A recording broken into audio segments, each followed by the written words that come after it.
Good afternoon, everyone, and welcome to UWE Bristol Accommodation Livestream.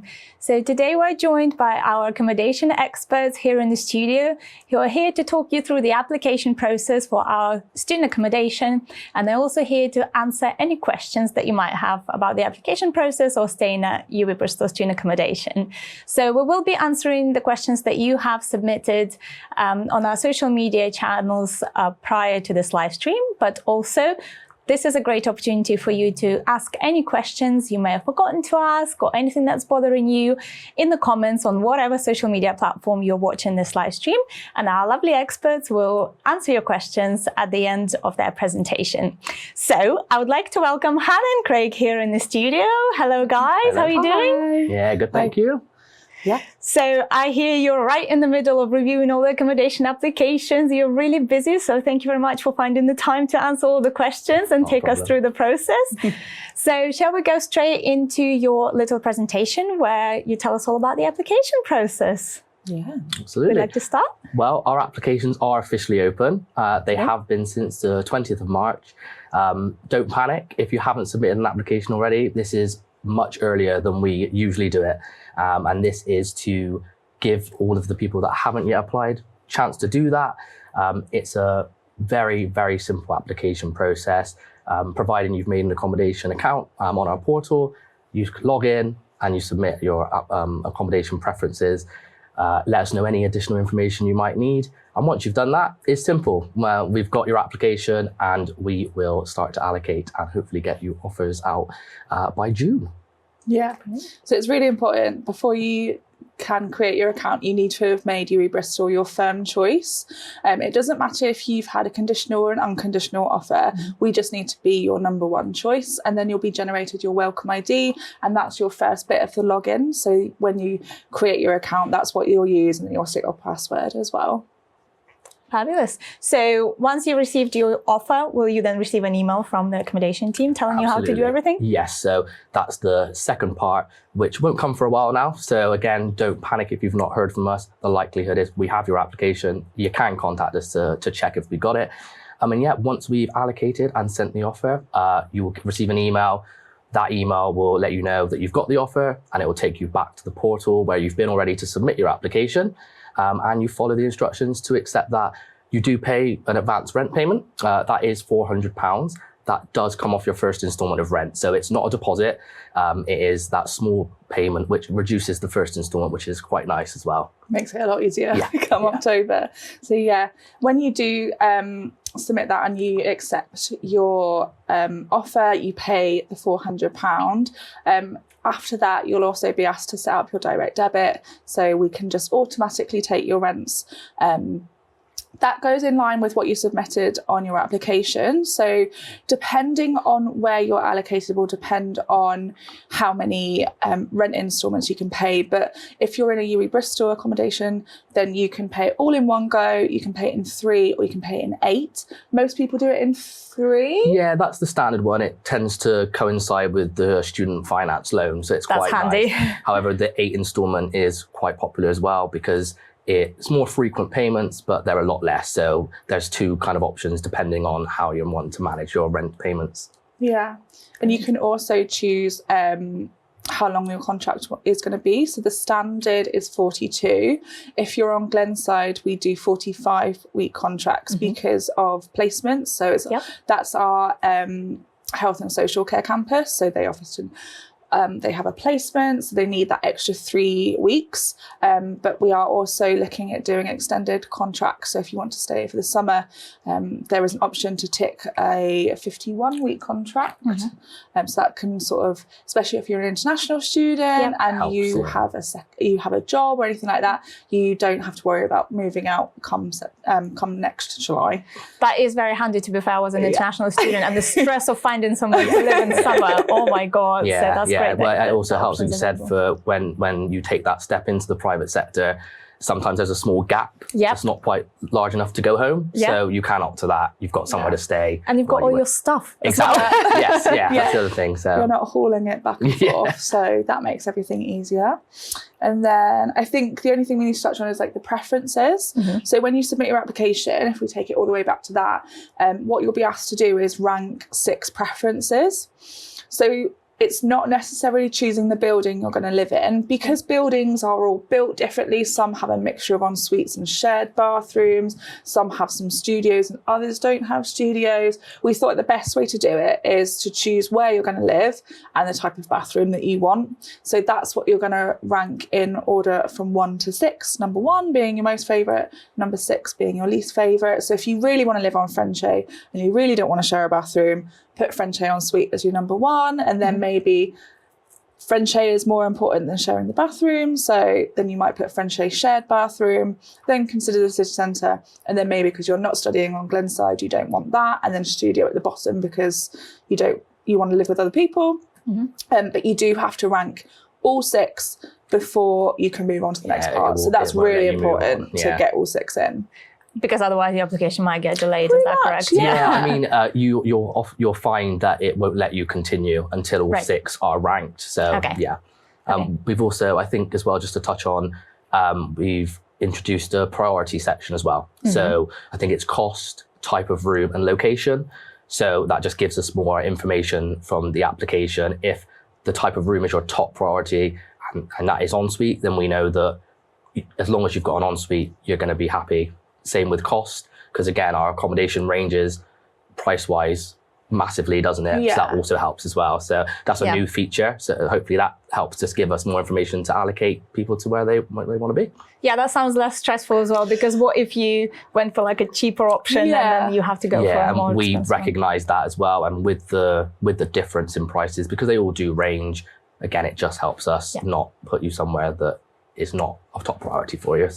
And so all of these options are available on our website to look through. Yes. We have a little 360 tool for some of the ones as well to take a look at. And I think that's what's really good about having the longer application time period is you can really do your research. So we highly recommend looking all over our website pages. We've got some videos up on the UWE YouTube channel, and then just really sort of nailing it down. So when it comes down to your application, you know exactly what preferences you want in what order, and you get more of an understanding about where you're going to live as well. Well, I think that's really important. But just to confirm, you're not choosing, say, student village ensuite. You're choosing Frenchay ensuite. And the website pages, all the pages will tell you what category they will fall under. So you'll be able to work out which one falls under the category that you want. Brilliant. Well, that all sounds pretty straightforward. Does the application form kind of go through all of that in turn? So you don't need to remember all of this. No. It's very... You can break it down really into 3 kind of sections, can't you? You've got your preferences, your payments, and then anything else that you're not able to express on the main application. We've got a little additional information box, and that just allows you anything that you might request or just want to let us know that you haven't been able to put on the main application. You can put it in there, and then when we pick up those applications, we can give it a read and see what we can do for you. So it's like I said, very simple. And it's like going back to you with the researching and everything like that. If you know what you want before you even log in, it makes that even smoother. So. Fantastic. Do you have any tips for making the application process a bit more smoother, say using a certain device? Should I be doing it on my laptop maybe? That's very important, actually. Yeah, very important. Using a laptop or a desktop computer is probably the best tip we can give you. Mobile devices, or you can still get onto the application site, but it struggles a little bit. So our best advice really would a laptop or just a desktop PC. And it's just annoying on the phone, you know. The buttons are tiny. And there's a lot of I think from my perspective anyway, I think being able to look at it on a bigger screen, we've got images, we've got there's description and everything like that to know exactly what you're doing, limit the room for errors and anything like that. Computers, And in terms of contact information, obviously a lot of people are still at college. Should they be using their personal email? Personal email is best. your college or school email will tend to expire. They tend to get rid of the people that are leaving to put the new people in. So that tends to be around August. That's a really key time for receiving all your moving in and welcome information. So you definitely want to have a personal email address. If it is still a school one, you can change it back through on the UCAS portal, and then that will feed through into our system. Okay, brilliant. Are there any photos that we have of any of the accommodation? Yeah, I think there might be some on screen. Or coming up soon. It's got some lovely options across 3 locations. So we have Frenchay, City, Accommodation and Glenside. Yeah. Do you want to talk through briefly through each of them, what they're like, what the sort of pros and cons for each? So Frenchay is the main campus, and it's where most of our accommodation is. I think it's about where 2/3 of our accommodation is, I would say. Yeah. And so that consists of Student Village, that's Purdown View, the new one, and it's also Walls Court Park. There's a real mixture of ensuite, shared bathrooms, and studios there as well. It's got a really lovely feel to it. It's a really great community, and people tend to sort of mix and mingle because although it's a campus and you're in your own little separate bit, everyone sort of knows each other and feeds on through. I think my personal is Walls Court Park. Not that you should have. Yeah. No. But I do like Walls Court. Like you said, they do all offer very different kind of living styles in like university. So I always think the Village is your typical university halls, and it still holds true. I'm quite fond of it just because it is that typical kind of thing. Walls Court, I think with the townhouses, brings that community feel as well, because Walls Court is like all kind of intertwined with each other. So it's really nice. The houses feel like you're living on a street almost. So you've got your neighbours and things like that.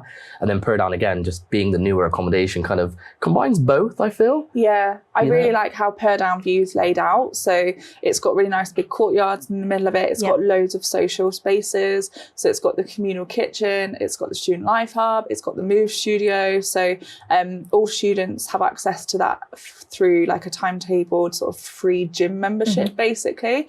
I think this year they've been trialling midnight yoga and stuff like that, which I'm not that I'm coming onto campus at midnight, but I really like the sound of that, especially around exam stress.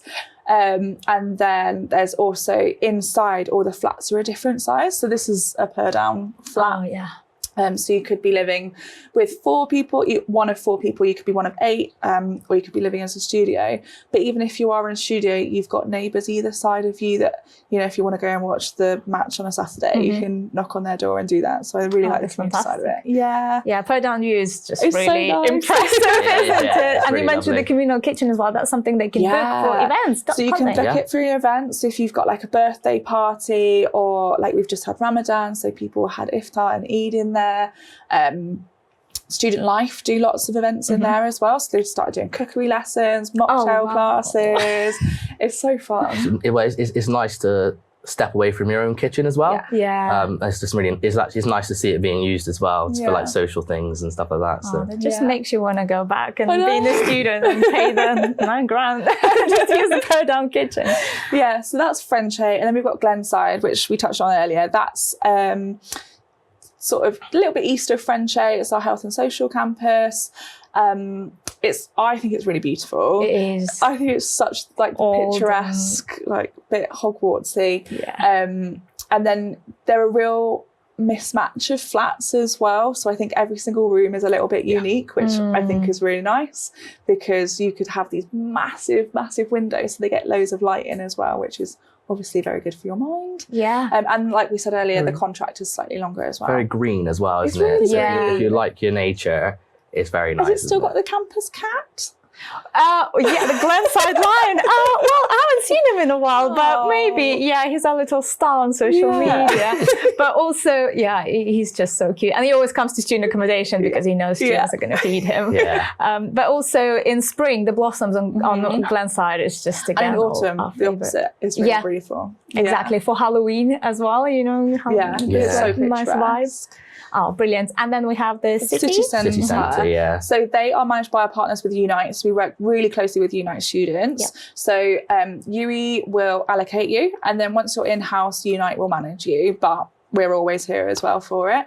So they are in the city centre. Obviously, Bristol is an amazing city to live in. So you're never going to get a BS1 postcode quite like it again. Oh, yeah. So you're really in the heart of all the action. It's really good if you're studying at Arnold Feeney or Bower or on Spike Island.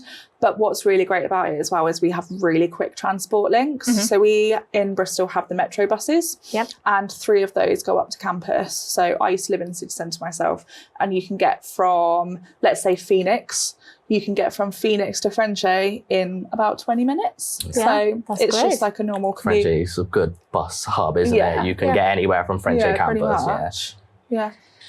So even if you do choose Frenchay campus as your accommodation, you're still very close to city centre. Really close to city centre. 20 minutes. It's probably worth noting as well, you know, if you're studying at Frenchay, you can still live in the city and vice versa. Don't think you, because you're studying in the city, that you have to.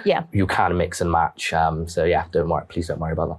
Yeah. Brilliant. Well, thank you so much for that little overview. And as you mentioned before, we have lots of videos and vlogs from all these accommodations. Definitely have one from Walscore and Student Village. So yeah, do check them out, everyone who's applying. So we're just going to move on to some questions. So first of all, we've kind of mentioned this already, but when can we apply? You can apply now, as long as you've made us your firm choice and you've got your welcome ID number. And then as long as you apply by the 1st of July, we will guarantee you a room as well. We can't guarantee it'll be your first choice, but we will guarantee you that you will have a room. That takes a lot of pressure off as well, doesn't it? Yeah. Where you can just sort of... I think, again, that's with opening them early as well, just removing that panic, because we do recognise that it's quite a stressful process. So to give you the time, it just removes that. Well, hopefully removes that, you know. So. You will have nice student accommodation either way. And make the process more enjoyable, because, you know, we kind of, the whole thing from start to finish, we want to make a enjoyable experience, even the applying part to the moving in part. So yeah, I think a lot of people renting in Bristol would appreciate that as well, because it's such a, you know, that can be such a competitive place to find accommodation. So that's really great. So what if someone doesn't get their first choice? What happens then? It will likely happen, and we understand that everyone wants their first choice. The one thing I will say is give the option or the accommodation you've been given a chance. You never know. I know it's quite difficult when your heart is set on one thing and you may not get it. But like I said, just giving it a chance, you know, and if down the line, you know, you're still unhappy or you still want to just see if we can do that for you, we always will do it if we can. You know, and we've got things set up, we can do transfers and things like that. But my best advice in the first instance would settle in, you know, in a few weeks' time, you may be thinking, do you know what, I'm really happy here. And if you're not, we are always there to change that if we can. So. And there's benefits to them all. So you might have really wanted an ensuite, but you've got given a shared. In all likelihood, you're only going to share with one person. You settle in, you find your routine. I'm a morning person, they're an afternoon person. You're saving money. That's always important as well. Absolutely. But vice versa, you might have wanted a shared, you might have wanted an ensuite. You've got more of privacy. You can sort of focus on yourself a little bit more in that time. So there's a benefit to all of them. So hopefully you can see that one. And if not, we'll go down the process that Craig just explained. Yeah. Makes sense. And on the point of sharing with someone else, do you know who your flatmates are going to be? We, because of privacy regulations, we can't tell you who your flatmates are going to be. And I think that's completely understandable. I wouldn't want someone giving out my personal details to a random person. So that's why we don't bring flatmates together beforehand. But what we do is last year we did a Facebook group where it was a nice and secure place where you could find your flatmate that way. Other people find them organically online. But if you are going to do that, we do just ask, just be careful about putting your address out on the internet, because there's a lot of safety with that. Don't be putting that you live in room A101 Brecon, because you don't know who else is going to see that. Good practice overall for life.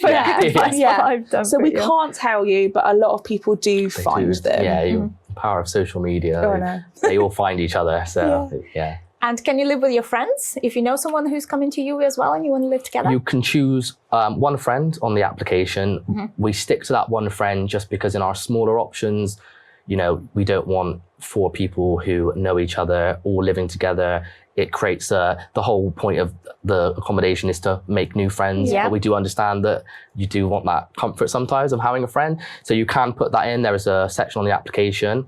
What I would say though is that both parties need to state it. So if one friend puts one, but the other doesn't, we won't be able to do that. So if you are looking to live together, just make sure you're both on the same level. Yeah. Perhaps your friend doesn't have had enough of you. But that way, if you live in separate flats, you get to make friends with your flatmates and their flatmates. And we do tend sometimes to, when we can't do it, we can still put you close enough together. Yeah. At first, you might think, oh, I'm so far away from them, but French campus, as you said, everything is really enclosed. So it can be done. So they'll only be a 5-minute walk away. Yeah. It's not that. Oh, brilliant. That's reassuring for some people. But like you said, this is an opportunity to meet a lot of new people. So that's great. And you just mentioned that section on the application form where you can mention that.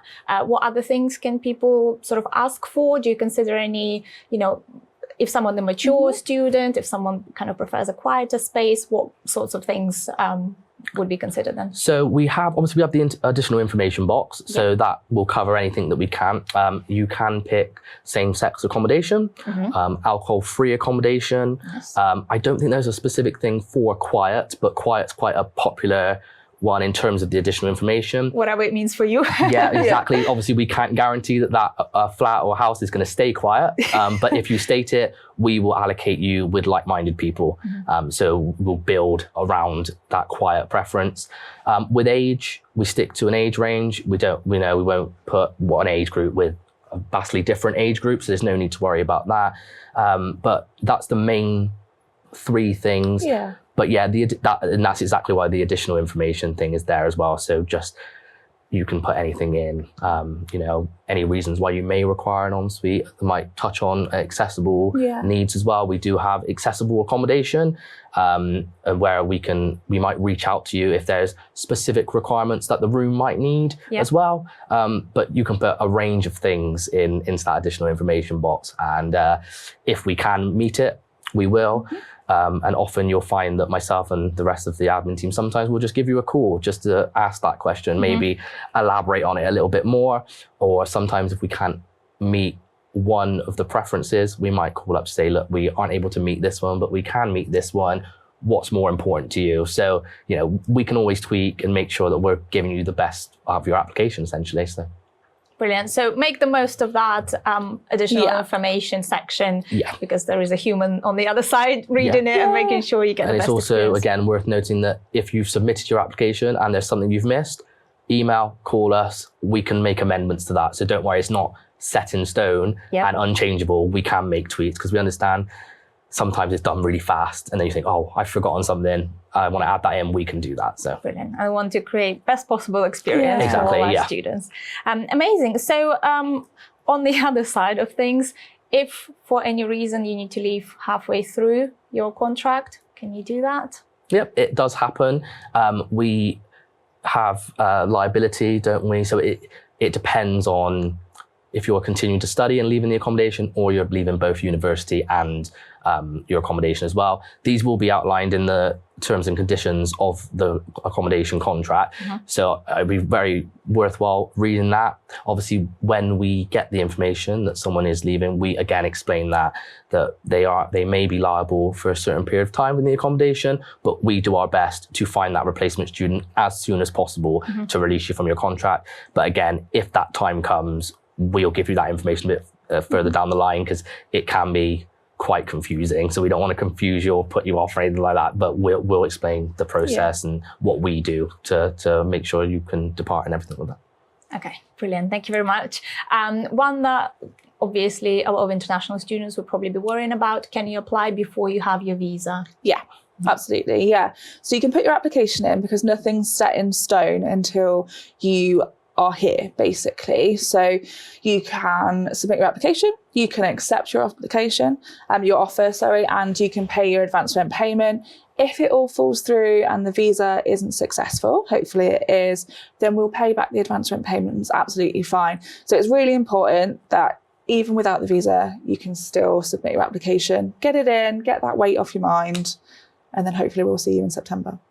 Brilliant. That's reassuring as well. And one from foundation students, can they secure accommodation? Can they live in student accommodation in their first year as foundation students? Yeah, so you can live in accommodation for your foundation year, but then that would count as your year in accommodation. So you wouldn't be able to come back as your first year, technically, your second. But so foundation or first, you can stay with us. Okay, and what happens if someone applies through clearing? You said obviously there is, people are getting offers. Yeah, so we've got the guarantee. So obviously after clearing, that has passed. So we won't be able to guarantee you a room. But what happens, because clearing is like a big old churn of applications in general, some people who applied for accommodation might actually choose that they're not coming, or they're deferring, or they want to go elsewhere. So their bed will become free. So you can still submit your application, still give it a go, still have a chance, and we might be able to squeeze you in. I think last year, quite a few, really, wasn't it? It's a very similar process to the main applications. It's just that guarantee is not there. But as Hannah said, it is that churn of, oh, no, you're not coming, you want to come, and we fill those spaces. So it might be a bit more quicker. You might have to be on the ball a bit more, but I mean, that's that week anyway, you're on the ball.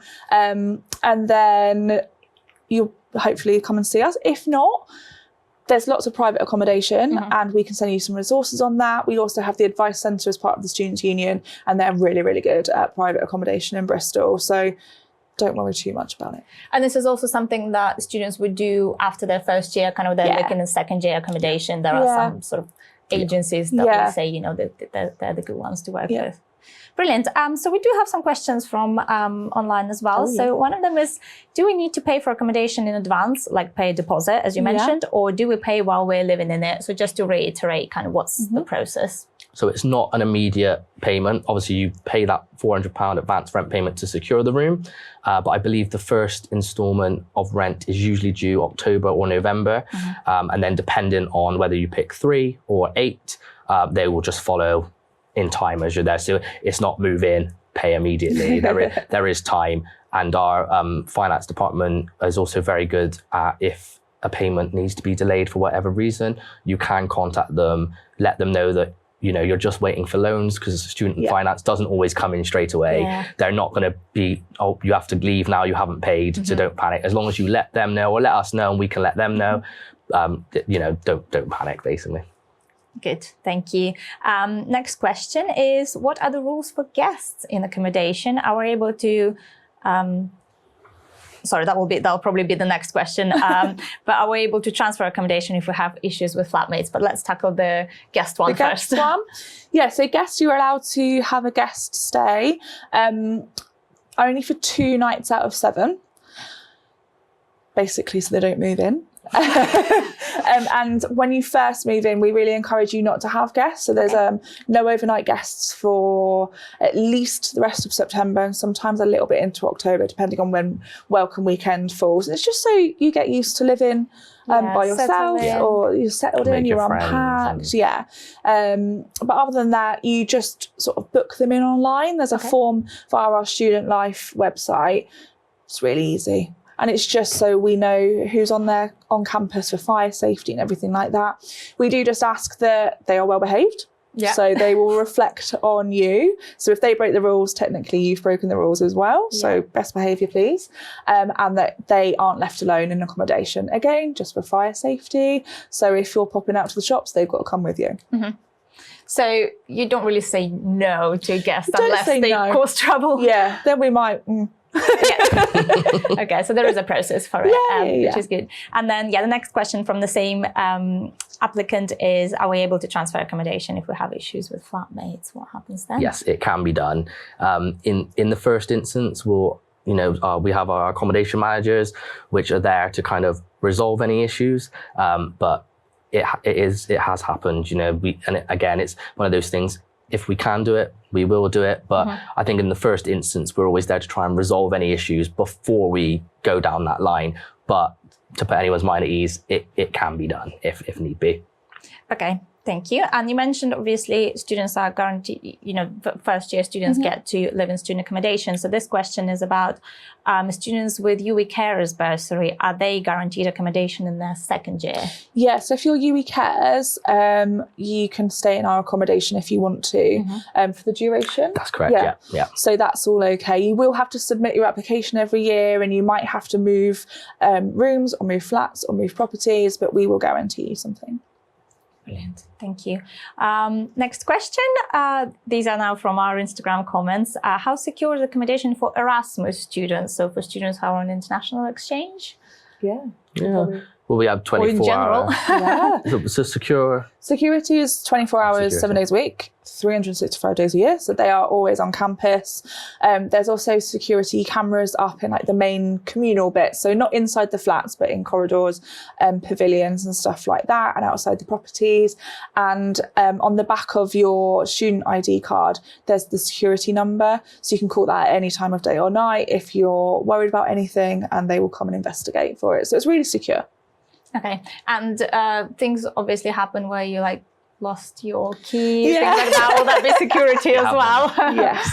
Yes. So out of hours, it would be security. But during the working hours, we have our customer service desks that are open in the student village and over in our main offices as well. So you just come along, and a member of the staff will either issue a lockout key, which is a kind of temporary key if you've, say, left it in your room and it's locked. But if you've lost it entirely, we can also issue you with a brand new key. Yeah, but try not to, I guess. So we have talked about firm choice students applying for student accommodation, but we have a question from a parent here. My son has put Bristol as his insurance choice. Am I right that he can't apply for accommodation yet? He's hoping to actually come to Bristol by getting better grades and securing a different course. Yeah, so that would be through clearing. So yeah, once the students got their exam results and hopefully they're good and they can come to UWE, then that's when they can submit their application. It would go into sort of like the same clearing pattern that the others that are coming that way would go into. So we can't guarantee it, but if they get in early enough, there might be a chance to have someone else's room. So the same rules apply as for clearing. Yeah. Makes sense. Next question is, which campus is best to be guaranteed for an ensuite? Do you know what? There's some maths in my head. It might be, I think there's more en-suites in the city centre. I think there's more. Really? Yeah, if looking at the options we've got this year for the city centre, I think only one option, Nelson and Drake, is shared. I mean, Nelson Drake has 26 en-suites, but the rest of it is shared bathroom. But the other 4 options are all ensuite. So there are quite a lot on Frenchay as well. But in terms of numbers, I think the cities just slightly outweigh it. Yeah. You would think Frenchay is a bigger campus, so you would think Frenchay immediately. I think with Frenchay, though, I think the beauty of it is it's got that equal balance between shared and ensuite, whereas in the city, it's just all ensuite, apart from that small... the small chunk in Nelson and Drake. So. Is Per Downview both shared and ensuite options? Are there studios there as well? There are some studios in there as well. So the 3 main kind of options that you can get is ensuite, sharing a bathroom with how many people? It's usually one other person. It might be 2 in some places, but usually it's just 1, which I think is all right. Yeah, that's kind of just like being at home. Yeah. I shared 2 bathrooms with 7 people, so technically 3.5 persons. That was all right, actually. Still, for the money that you save. Home, Yeah. Okay. And then the studio is another option. Yeah. And what about Glenside? I think there's quite limited ensuite on Glenside. Very limited. Yeah. Again, primarily shared bathroom accommodation. I don't think. Yeah, we don't advertise Glenside as an ensuite option just because of how limited it is. Yeah. I think there's only about 6. Yeah. It makes sense with all these listed buildings. It's a listed building. We can't change it up too much. So yeah. Brilliant. Thank you. So our next question is from Facebook. If we defer our UWE Bristol offer in August, would we get the £400 back that we have paid? Yes. Yeah. And the same applies to international students. You said all of that. Yeah. So if you don't end up coming to UWE, or if you defer it, then you'll get the £400 back. If you do defer, you just need to submit your application again the next year. We don't hold on to the application, so just in case buildings change and anything else changes, so you will be having to redo it again. Brilliant, makes sense. And if someone applies for accommodation earlier, do they have a better chance of getting their first choice? Kind of, but not. We've moved on from the first come first serve, because we can allocate on building type now. It allows us to allocate more freely, but also we've opened them earlier anyway, haven't we? So maybe a few years ago we would say get them in as soon as possible, but again we've gone down that route of opening them earlier just to allow them to come in at a slow pace, and again just people to take their time and know exactly what they want. So the short answer is not necessarily, because you're kind of trying to find the best spot for everyone. Exactly. Yeah, and it's kind of like touching on what you said earlier. You know, you can get it in early to give you peace of mind, but also you can take your time as well. So it's kind of that healthy balance. So. Okay, thank you. And just we've already talked about the guests, but someone's asking if it's the same rules for city accommodation. Obviously, that's through Unite students. Do they have the same rules? Yes. As, so they have the similar rules, but they have a different booking system. So you'd book that through, I think they've got the Unite app, and I think you book your visitors in via that. Okay, so yeah, kind of the rules are the same, but just the process might be different.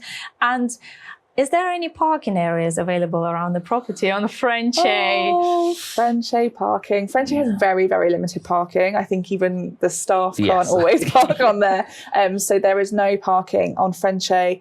Bristol city centre as well is not a fun place to bring your car.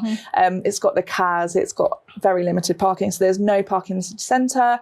Glenside has a few spaces, again, because it ties into having placements. You might need to travel to a different hospital or a different town to do your placement. So we do have some very limited parking spaces there for residents, and you just book that through the travel team when you arrive. Yeah, and like you said, with all the links with buses and everything, you really don't want to be stuck in traffic in your car, do you? I think it feels more of a burden to have your car with you in a city like Bristol. I think a lot of students will go, oh, I want to bring my car, but you don't need it. Yeah, you'll quickly see that you don't need one. You can get around easily. If you're on Frenchay, you've got everything that you need around. So you've got loads of supermarkets, you've got a few cafes, you've got a few restaurants. I think there's a farmer's market starting up in Chiswick. There you go.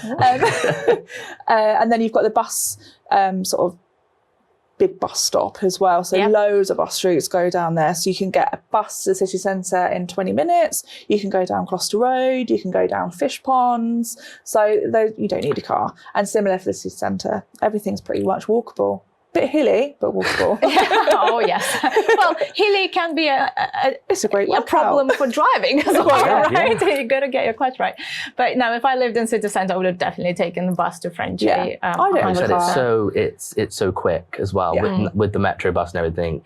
You're there in no time there, and they run really frequently as well. Yeah.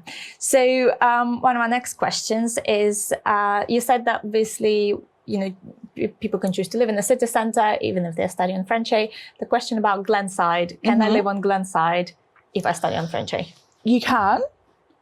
We do tend to give preference to people that are doing certain courses, because I feel like placements is my word of the day, but in case you're doing a placements. But yeah, because you have to rank them all, there is a chance that you'll be on Glenside anyway.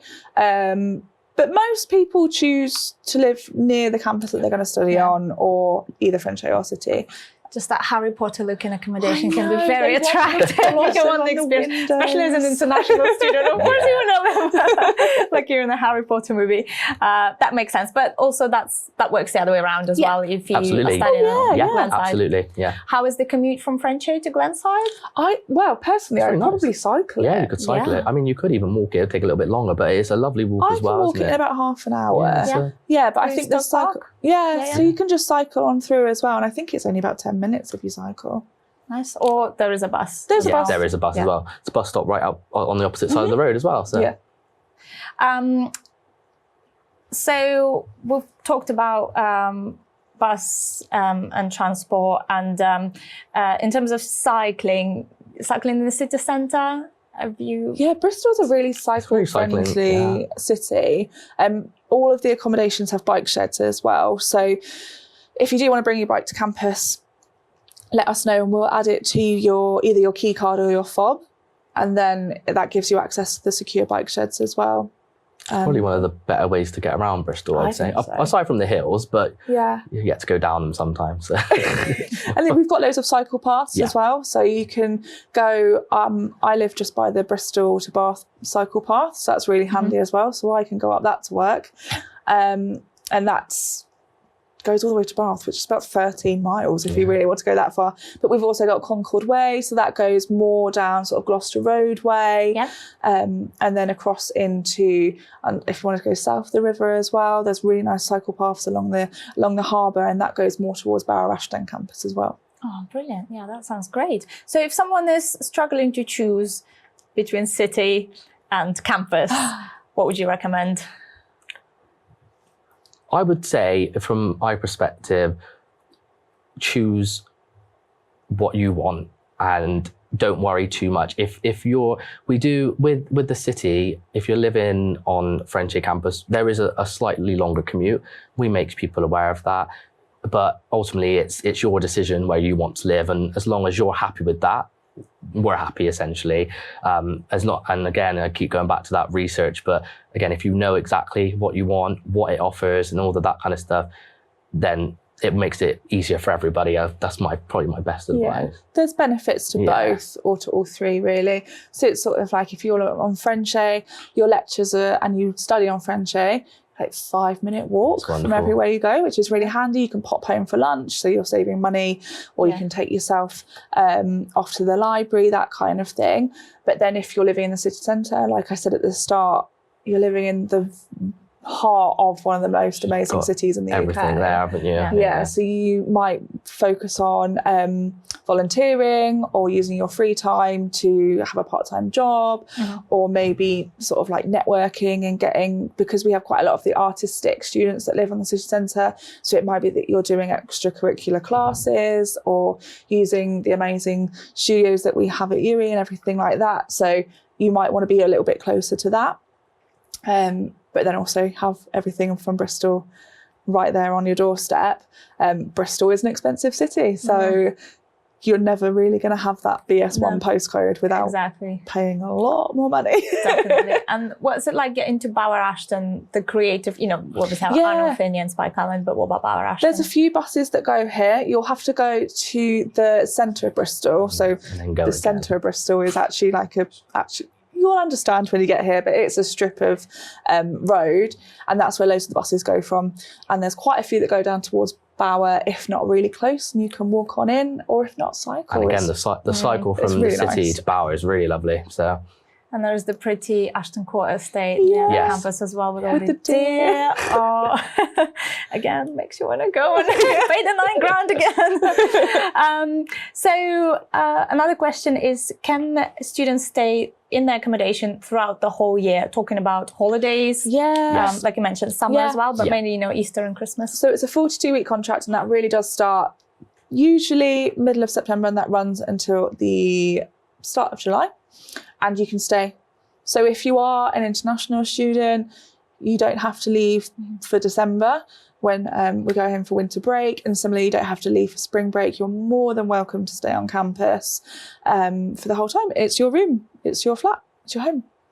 Yeah, and there is obviously support available as well. The security and managers, everything. Our customer service team works through those holiday periods as well. So we're always there to help. Brilliant. So last question, sort of, this is more towards when students are moving into the accommodation, but, to maybe start thinking about it early. What should they consider packing? What should they bring? Is there any advice? Do you send any emails out where you give them all this information? So once everyone's all done and the rush of clearing is in, we will then send out the inductions. The induction is a mandatory thing that you need to do before you come and collect your keys. And it's just so we know that you understand how to evacuate the building.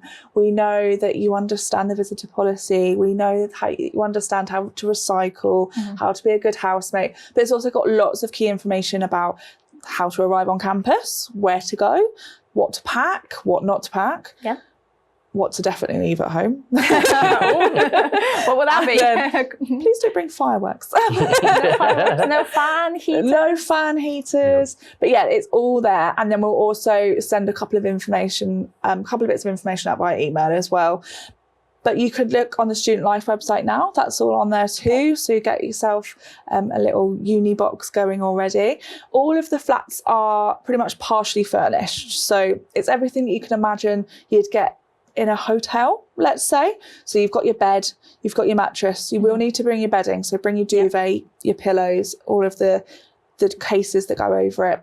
You would want your bedding anyway. Oh, yeah. You definitely want a feel of home from that. Yeah. And then on that sort of thing, like bring photos from home. You can decorate your rooms. Everyone's got a notice board that you can pin stuff up on. But no pets. No pets. Please don't bring any pets. And then, bring toiletries, that kind of thing. Mm-hmm. Kitchen-wise, we don't really provide any pots and pans or anything like that. And you might want to bring your own. We do provide a microwave and we do provide a kettle. Mm-hmm. But the big things, so like your air fryer, your toaster, smoothie maker, sandwich press, that kind of thing. Maybe wait and see what everyone else has brought as well. Or if you do manage to find your housemates, maybe you could start a little group chat and be like, I'll bring the air fryer, you bring the smoothie, just so then you're not having like 6 of everything. 6 air fryers in the kitchen. We do have a flat with pretty much 10 air fryers. We're like, let's put some of these away. Yeah, and some things maybe just consider, maybe it's easier and cheaper to buy them than to bring them over, especially as an international student. I remember bringing my pans in the suitcase. Yeah, it's a lot to bring, isn't it? Yeah. Why? Yeah. We do have on campus, we've got the sustainability hub and we work quite closely with them in accommodation services. So when people move out and they don't want to take their That's handy. their saucepans back in their suitcase, they can donate them to the sustainability hub. And then when the students move in, they can go and collect stuff. So yeah, that's a handy one as well. Fantastic. Well, that was a very comprehensive answer. Thank you very much. I can tell you've probably written a few emails about this. Guys, thank you so much for your time today. So if anyone didn't get a chance to ask a question or they're just struggling through their application, how can they contact you? So they can contact us via email and over the phone. We're always there to help. So yeah, if there's anything if you've not been able to answer any questions today, just give us a call or drop us an email. And we're happy to answer any questions that you have. Fantastic. Thank you so much for your time today. So this is it for our live stream today. If you have any more questions, either contact our accommodation team or contact us on social media, and we will see you very soon. Bye-bye.